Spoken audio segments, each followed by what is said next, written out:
What up, all? This is Nick.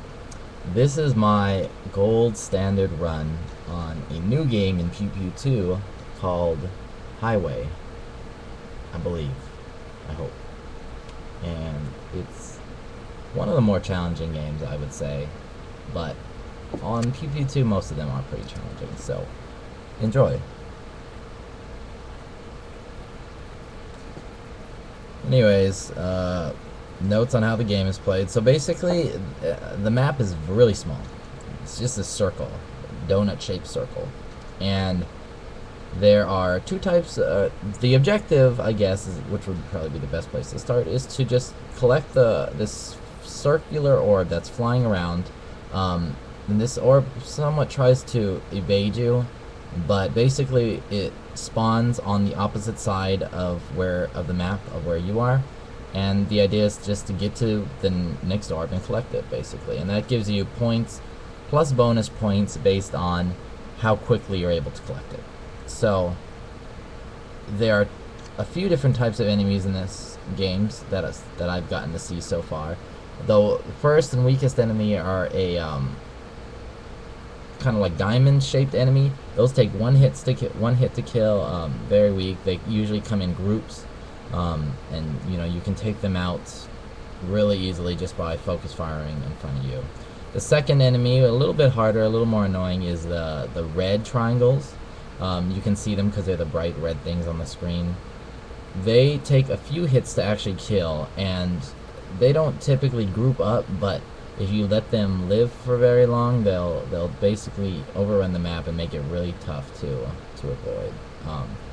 As you can see there in this game, we'll get back to the enemies, but there's a thing called Springtime, which it ties you to a spring, which is a new thing in Pew Pew 2, and forces you to basically just get dragged along with it.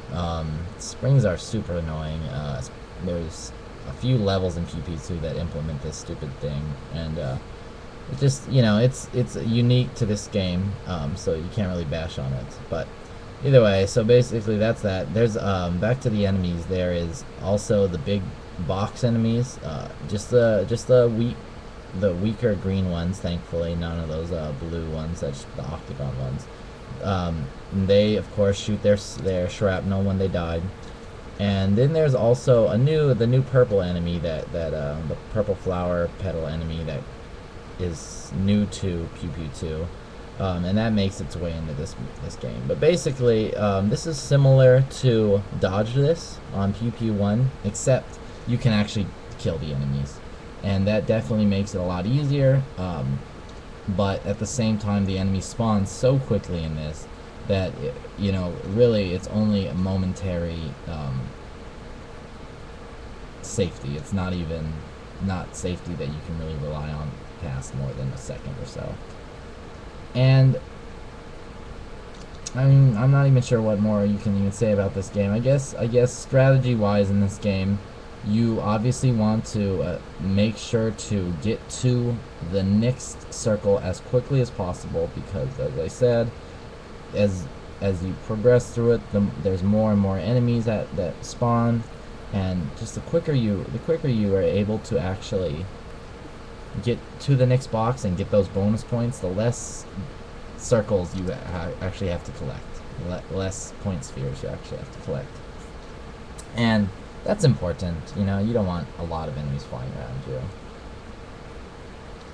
Also, in addition, the more you can collect those shooter boxes, the safer you will be. A lot of the times you can watch your little arrow that spawns around you, and it will point out that another shooter box has spawned before the shooter box you currently have has expired.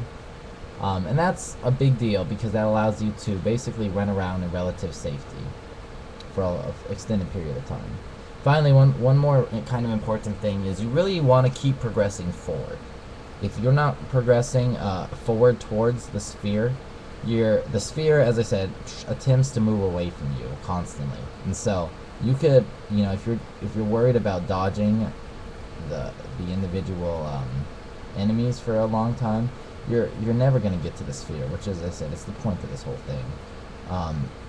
And so you really have to make sure that while you're being evasive and moving around the map, you're also able to progress towards the goal at hand.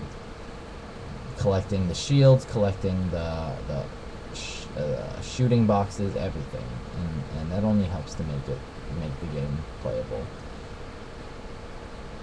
What else is there? This game is really probably one of the more difficult games, at least as far as having a base understanding and still being difficult. There are obviously there are actually mini games that are hard on PP2.